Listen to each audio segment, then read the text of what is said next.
Ok, ¿qué tal? Bienvenidos a un nuevo video de cirugía. Aquí vamos a hablar de las enfermedades benignas de la mama. Entonces, para comenzar vamos a hacer un breve repaso de cómo es la anatomía y la fisiología de la mama.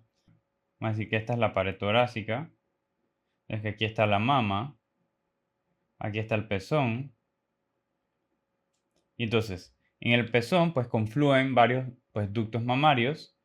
Estos ductos mamarios pues hay bastantes, pueden ser entre 12 y 20, pero aquí nada más voy a dejar dos pues para la parte de la ilustración. Estos ductos mamarios están compuestos por varias partes. Del ducto principal, que es esta parte que está aquí. Por otro lado están los ductos terminales, que ya son los ductos que están pues más acá. Y están los lóbulos, que son la parte final de los ductos. Adicional está el estroma, que es la parte que rodea pues a los ductos mamarios. Entonces está el estroma interlobular y el estroma intralobular. El estroma intralobular es el estroma que está justo al lado de la misma, pues de los mismos ductos, hay de los mismos lóbulos, esto que coloreo en verde. Más o menos esto sería el estroma intralobular. Dibujo el otro aquí. Y esto amarillo que voy a pintar es tanto el estroma interlobular como grasa. Eso va a depender de la edad de la paciente. Si la paciente es joven, va a ser principalmente estroma interlobular. Y si la paciente es pues, de edad aumentada, va a ser más que todo grasa. Entonces, ¿cuál es la diferencia entre el estroma y grasa? Vamos a ir poniendo las líneas para decir que el amarillo es estroma versus grasa. Bueno, la diferencia entre el estroma y la grasa es que el estroma es más denso en los exámenes de imagen, especialmente una radiografía, y las mamografías son básicamente radiografías. Entonces, el estroma en las mamografías se ve blanco y la grasa en las mamografías se ve más oscuro. ¿Qué es lo que pasa? Lo que pasa es que cuando yo voy a tomarle una mamografía a una paciente, lo que yo estoy buscando para buscar un cáncer son lesiones blancas. Entonces, si yo tengo que todo el estroma es blanco y encima del estroma blanco tengo una lesión blanca, la mamografía no sirve mucho para las pacientes jóvenes. Ahora vamos a hablar más adelante de esa parte. Para las pacientes jóvenes, menores de 30 años, uso ultrasonido. De esta parte amarilla de la mama pueden salir pues varias lesiones, por ejemplo, necrosis grasa o lipomas también. No los anoto porque pues, son poco importantes. Del estroma intralobular, que es el verde.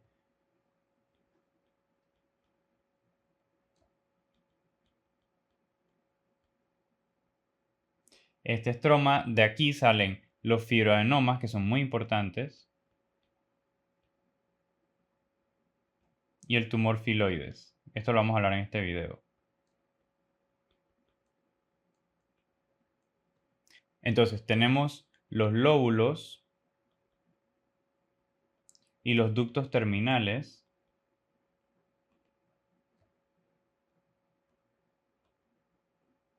De los lóbulos y los ductos terminales salen lesiones como algunos quistes, galactocele, papilomas intraductales, carcinoma ductal o lobular.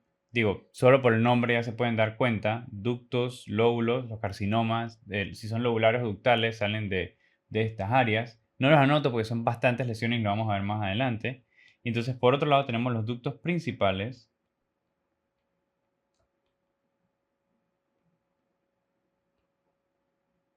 que aquí podrían localizar patologías más como ectasia de ductos mamarios, papilomas también intraductales o enfermedad de Paget de la mama. Todas estas las voy a describir pues en su momento. Entonces, vamos a repasar un poquito la parte de la fisiología. ¿Qué es lo que pasa con las mamas y con los ductos? Bueno, lo que pasa es que todos, tanto hombres como mujeres,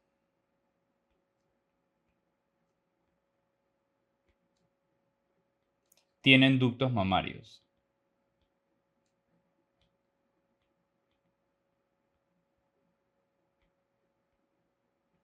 Desde el nacimiento. Ok, ¿esto por qué es importante? Esto es muy importante porque esto me dice varias cosas. Uno, tanto los hombres como las mujeres pueden desarrollar cáncer de mama. Claro, en los hombres es muchísimo menos común. O sea, en las mujeres es 125 veces más probable desarrollar cáncer de mama que un hombre. Y un hombre solo puede desarrollar cáncer de mama si tiene una mutación genética, usualmente BRCA2, por ejemplo. Pero es posible. También los hombres pueden tener patologías en las mamas con ciertos estímulos endocrinos, porque al final lo que diferencia el hombre de la mujer no es el hecho de la anatomía, o sea, de tener los ductos mamarios o no. Lo que lo diferencia es que las mujeres tienen estrógeno y los hombres no tienen estrógeno. Entonces, el desarrollo de las mamas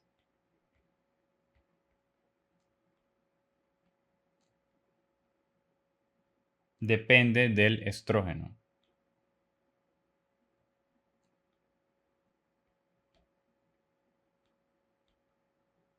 Y eso se evidencia en ciertas patologías, por ejemplo, en cirrosis, los hombres, porque en cirrosis tienen mayores cantidades de niveles circulantes de estrógeno, tienen ginecomastia. Eso es por dar un ejemplo solamente. Entonces ahora vamos a centrarnos en las mujeres. ¿Qué es lo que pasa en las mujeres? Usualmente ellos tienen los ductos, vamos a dibujar un solo ducto aquí, y esto está así desde el nacimiento. Entonces, ¿qué es lo que pasa? Cuando ellas entran en pubertad, entonces empieza pues la menstruación y empiezan los ciclos de estrógeno y progesterona. Entonces, los estímulos de estrógeno, le voy a poner estrógeno como ER, los estímulos de estrógeno hacen que se desarrollen más los ductos. Entonces, las mamas van creciendo pues en la adolescencia. Eso es lo normal. Pubertad.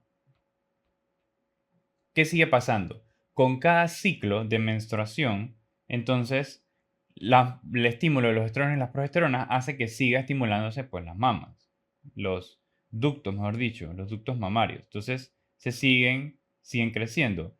Pero al momento de que menstruan las mujeres, entonces regresa un poco.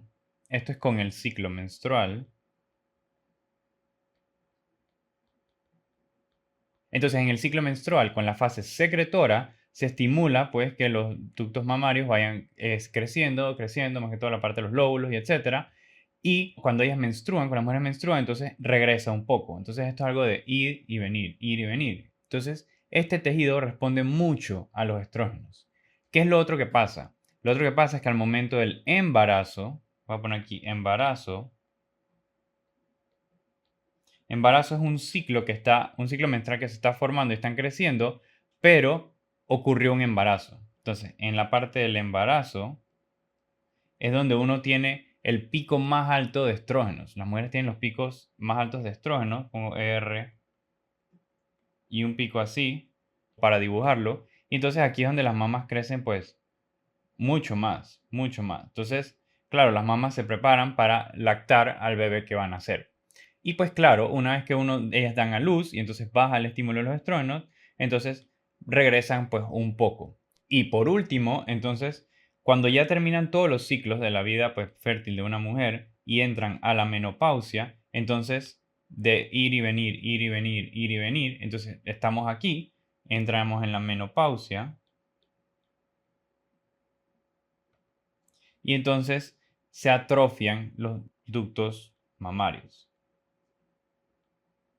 Y entonces en la menopausia están pues atrofiados los ductos mamarios, pero aún están ahí y hay mayor cantidad de grasa. O sea, hay bastante grasa en las mamas de las pacientes menopáusicas. Entonces, ¿cómo se traduce esto a las patologías? Bueno, allá vamos. Ok, primero que todo vamos a hablar de cambios fibroquísticos.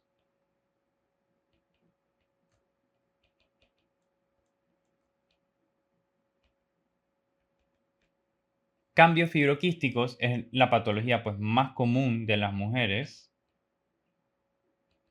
Puede ocurrir hasta en un 50% de las mujeres durante su vida. Puede ocurrir en cualquier pues, momento de básicamente la edad fértil de la paciente. O sea, puede ser entre 20 a 50 años de edad. Usualmente va a ser bien común que comiencen pues relativamente joven, más a los 18, 20, 23, 25. Los cambios fibroquísticos, que es muy importante, responden a estrógeno.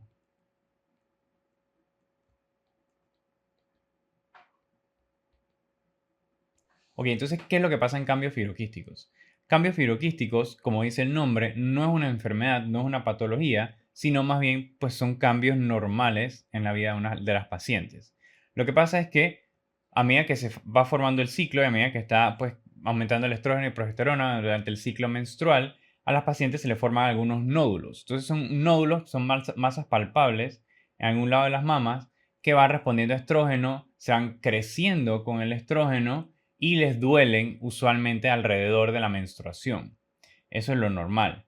Estos cambios fibroquísticos o estos nódulos pues, que se van formando en las mamas de las pacientes, a medida que cesa el estímulo de los estrógenos, es decir, pasa al siguiente ciclo menstrual, o sea, hacia acá, siguiente ciclo menstrual, y va haciendo regresión, pues algunos ductos mamarios, entonces esos nódulos desaparecen. Entonces, ¿de qué es lo que se quejan las pacientes? En la parte de los síntomas, las pacientes van a tener pues dolor en las mamas,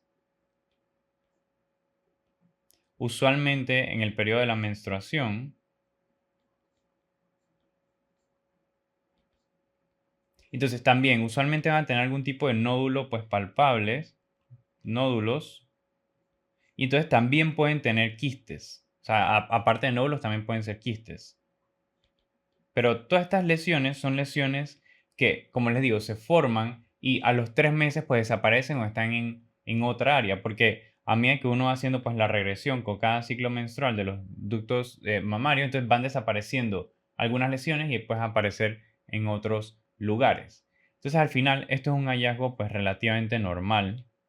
¿Cómo yo hago el diagnóstico? Bueno, usualmente me voy a tirar un poco más por ultrasonido, puede ser ultrasonido o mamografía, pero lo más probable es que me presente en este caso una paciente joven. O sea, me lo van a presentar una paciente pues menor de 30 años de edad, usualmente, que viene porque siente una masa dolorosa en la mama izquierda que con cada menstruación pues le duele. Se quiere hacer un ultrasonido, entonces uno le manda el ultrasonido y básicamente ve o un nódulo o un quiste, pero con aspectos pues benignos. Entonces van a reportar que son cambios fibroquísticos. ¿Cuál es el tratamiento? Dejarlos solos y no hacerle nada. Si son chicos, si son muy poco sintomáticos, el tratamiento es nada, no hacer nada, dejar que pasen. Si son grandes, si son molestosos, si causan muchos síntomas, uno puede dar a la paciente pues, anticonceptivos orales.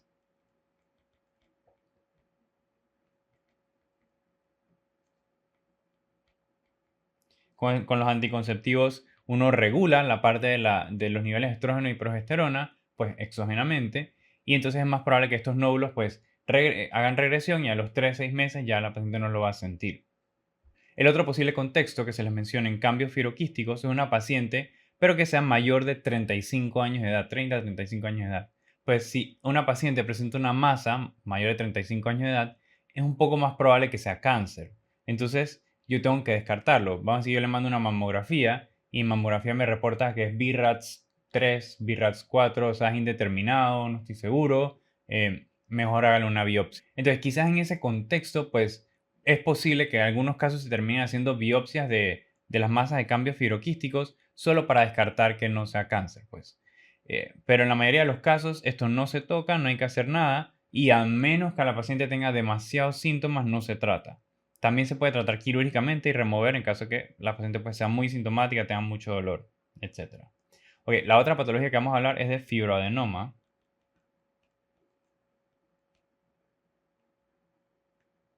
Fibroadenoma es este que está acá, el que se forma en el estroma interlobular, lo voy a poner con verde.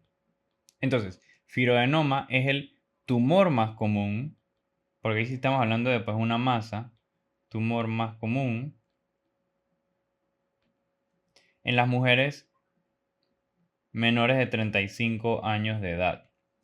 Por ahí mismo la parte de la edad, esto ocurre en mujeres entre 15 a 35 años de edad.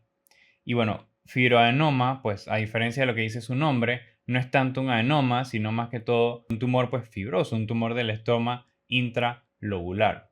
Entonces, este tumor responde también a estrógeno.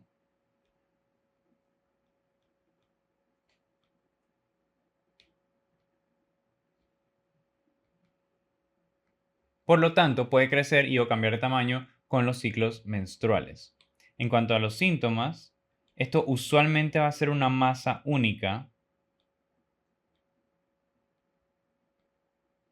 pero de aspecto benigna, es decir, es movible, no está fija, está bien definida. En cuanto al diagnóstico, sería pues con un ultrasonido o mamografía, pero pues como realmente es más común en mujeres de 15 a 35 años de edad, o sea, usualmente ocurre en esta edad, entonces lo más probable es que le hagan un ultrasonido.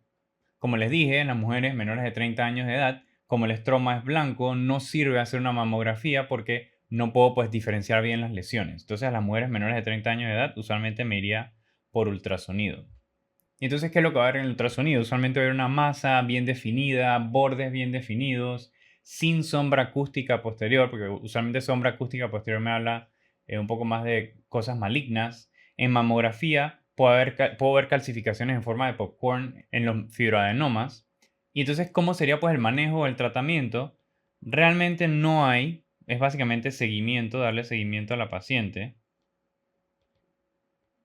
Si crece mucho, causa muchos síntomas, etcétera, se puede operar, pero pues realmente no hay indicación de operación porque esto usualmente no se va a lo maligno ni pues, es una lesión pues benigna, o sea, no hay indicación de necesariamente operarlo. Ok, ya que estamos hablando de fibroadenoma, vamos a pasar a, pues decirlo así, un primo o familiar de fibroadenoma, que sería tumor filoides.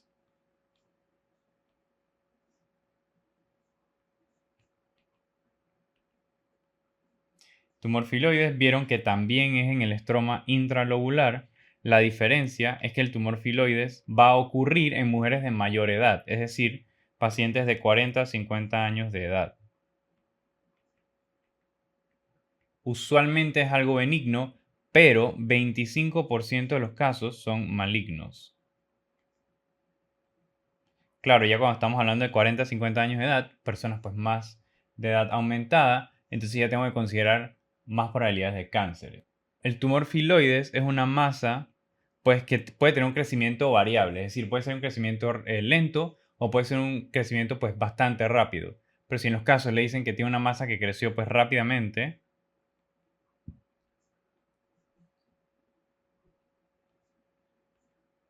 considerar que puede ser un tumor filoides. Otra cosa, el tamaño usualmente es de 4 a 7 centímetros. Los síntomas van a ser una masa pues, palpable, usualmente única. El diagnóstico aquí, como estamos hablando de mujeres ya más ancianas, probablemente sea con mamografía. Digo, también puede usar ultrasonido, pero aquí se me iría un poquito primero con una mamografía. Y una vez que encuentro la masa, entonces le tomo una biopsia con aguja gruesa. Usualmente en mama voy a usar pues más que todo aguja gruesa, a menos que estemos hablando de un quiste, puede ser una punción con aguja fina y si quiero sacar líquido, pero pues si estamos sospechando un tumor, la biopsia sería con aguja gruesa. Y entonces el tratamiento, si confirmo que es un tumor filoides, va a ser resección, resecarlo. No tengo que hacerle una mastectomía total, solamente con resecar el tumor está bien, pero por la probabilidad de que sea maligno hay que resecarlo, con todos los bordes pues bien resecados también. Si el tumor recurre o pues le vuelve a salir a la paciente en la misma mama, entonces probablemente sí era maligno y ahí sí tendría que hacer una mastectomía. Entonces aquí pondría recurrencia, mastectomía.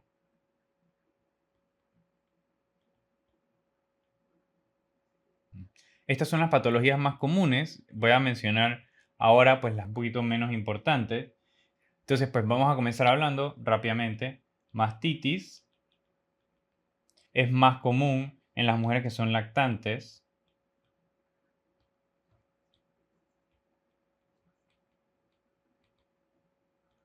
Especialmente si el bebé nace con dientes, por ejemplo, o ella tiene algún tipo de fisura o rajadura o lesión pues en la mama, donde los microorganismos en la piel puedan entrar, es una posibilidad. Lo otro es que si tiene ectasia de los ductos mamarios, o sea, se congestiona la leche y se queda la leche pues en la mama, entonces también está en mayor riesgo de tener una mastitis. Usualmente en los signos y en la clínica, básicamente signos de inflamación, la mama va a estar eritematosa,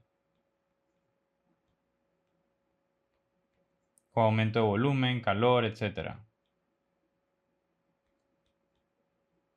El diagnóstico es clínico y el tratamiento va a ser, pues, recomendaciones que la persona alterne las mamas para que no haya, pues, ectasia a la leche, use hacia la izquierda, después la derecha, etcétera. Analgésicos para el dolor, compresas frías.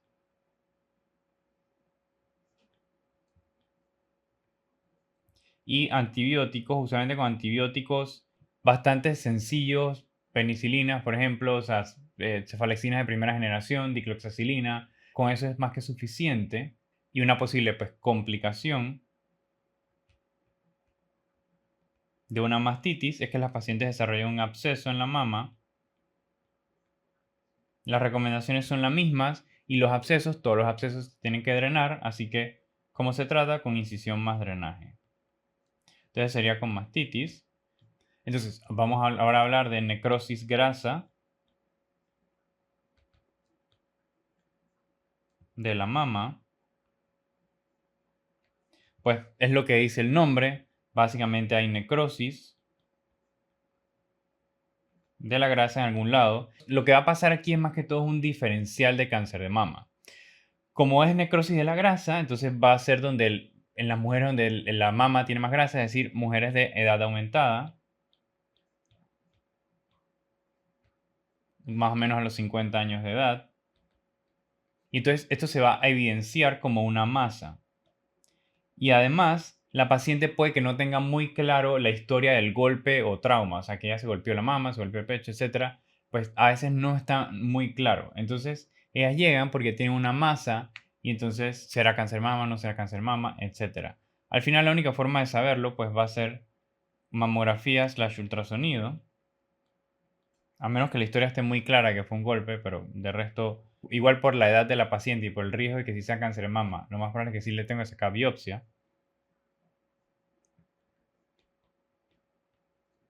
Entonces, mamografía, ultrasonido, le tomo una biopsia con aguja gruesa. Y si determino que era necrosis grasa de la mama, pues le digo a la paciente tranquila, te golpeaste, tuviste tal cosa y no hay necesidad de tratamiento.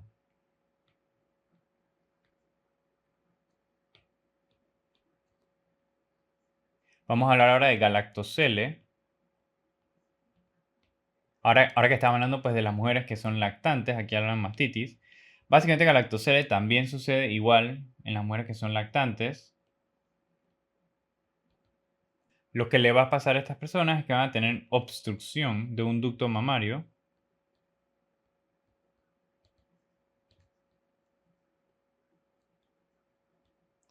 Y entonces esta obstrucción le va a causar pues un galactocele. Es básicamente un galactocele.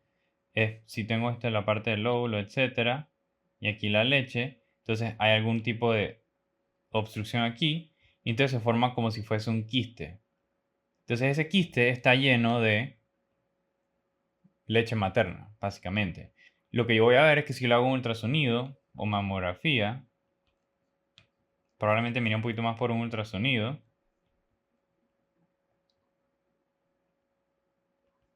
Veo pues una lesión así, que es más que todo quística, y si la llego a puncionar, pues queriendo descartar pues que si sea cáncer o cualquier otra cosa, entonces básicamente va a salir leche.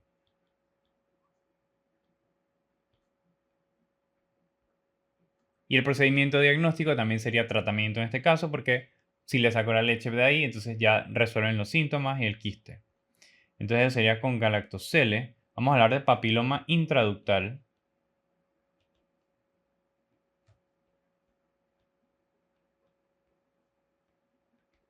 En cuanto a papiloma intraductal, este sí es un poquito más complicado de entender. Entonces vamos a poner la imagen de las mamas de vuelta. ¿Qué es lo que pasa en papiloma intraductal? Vamos a poner esta que está aquí, normal. Vamos a decir que esta lesión que es rojo acá es un papiloma intraductal.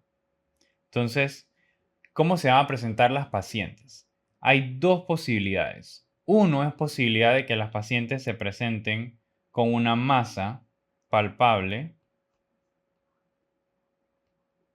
Y dos es la posibilidad de que las pacientes se presenten sin ningún tipo de masa, pero con un sangrado por el pezón.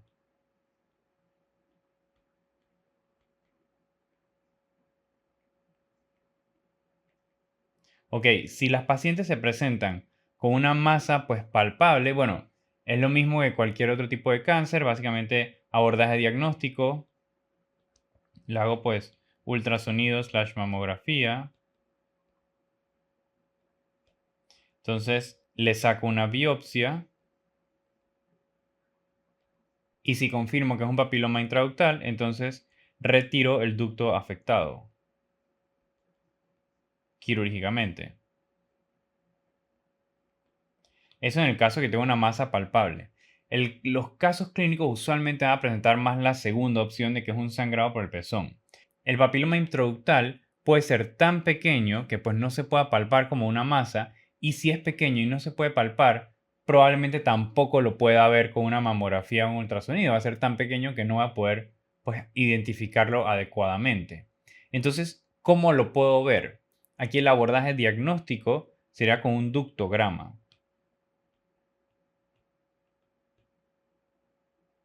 Un ductograma es básicamente pues hacerle una mamografía a la paciente,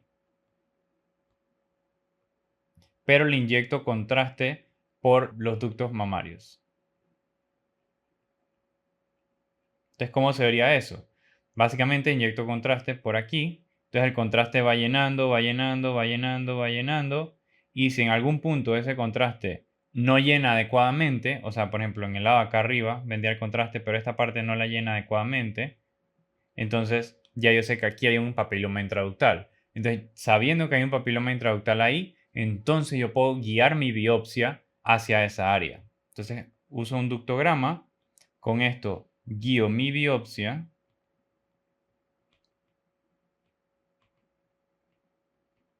y el tratamiento va a ser el mismo, pues, remover el ducto afectado.